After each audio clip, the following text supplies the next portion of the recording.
Bonjour les parents, je vais vous lire une histoire, celle que je vous ai envoyée par mail. Martin le petit pingouin très câlin. Voilà, comme ça je vais vous la lire, ça va être plus sympa. Alors moi, je vous avertis, je ne suis pas très douée, c'est mon premier essai. On y va. Martin le petit pingouin très câlin. Cette page-là. Au pôle Nord, en hiver, la nuit dure jusqu'à 6 mois. C'est long, il faut s'y préparer, et notre jeune ami, Martin, le pingouin très câlin, a horreur de dormir tout seul. Il doit trouver quelqu'un pour lui tenir compagnie durant ces longues nuits d'hiver. Pour cela, il va à la rencontre de ses frères et sœurs qui sont en train de plonger dans l'eau glacée de l'Arctique. Aide notre jeune ami à les retrouver. Et donc là, vous faites la première pratique. Deuxième, la suite.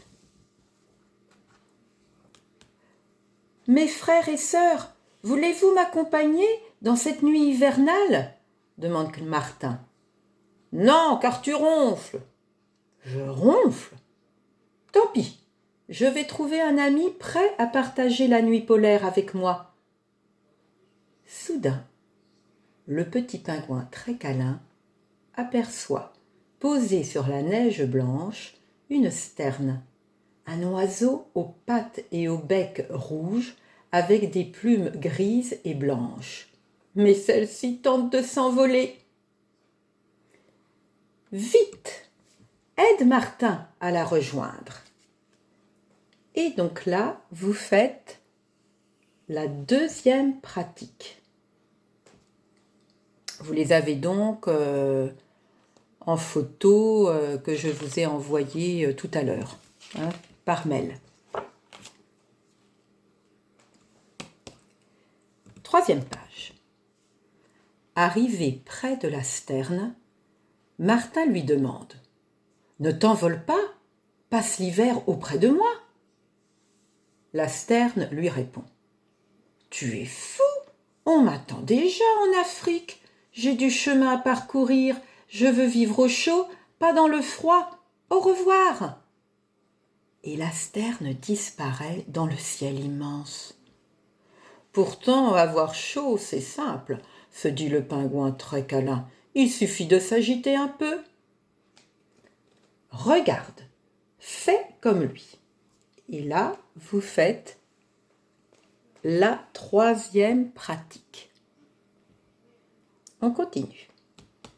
Page 4. Tout à coup, blanc comme la neige, arrive à pas feutrer un renard. Avec son petit museau tout pointu, il est en train de fouiller dans l'immense étendue immaculée. Un animal ne s'y cacherait-il pas, tentant de lui échapper ? Le renard blanc a faim et il adore la viande de pingouin. Vite, le pingouin très câlin doit s'enfuir. Aide-le. Alors, quatrième pratique, aide-le à se cacher derrière une grande motte de neige, donne-lui de ta force. Et voilà, là, vous donnez de la force, les enfants, vous donnez de la force à Martin le petit pingouin pour qu'il puisse se sauver très vite. Page 5. Alors, page 5, elle est là. D'un coup, Martin sursaute. Il sent derrière lui une présence. Il se retourne inquiet et se retrouve face à face avec un mignon petit lapin blanc. Mais, comme notre ami pingouin, il tremble de crainte que le renard ne le trouve et ne le dévore. Martin connaît bien un truc qui enlève la peur, mais il faudrait que tu le fasses en même temps que lui. Tu es prêt? Et voilà.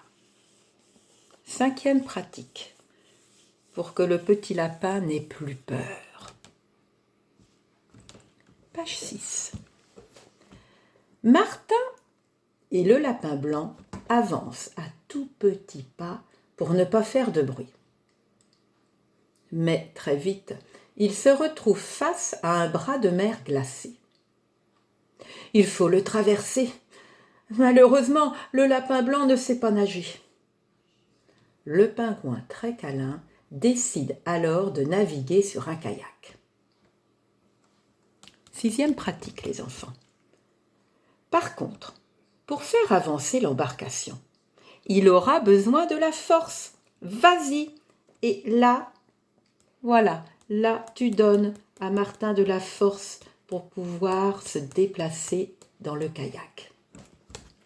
Avec petit lapin blanc qui ne sait pas nager.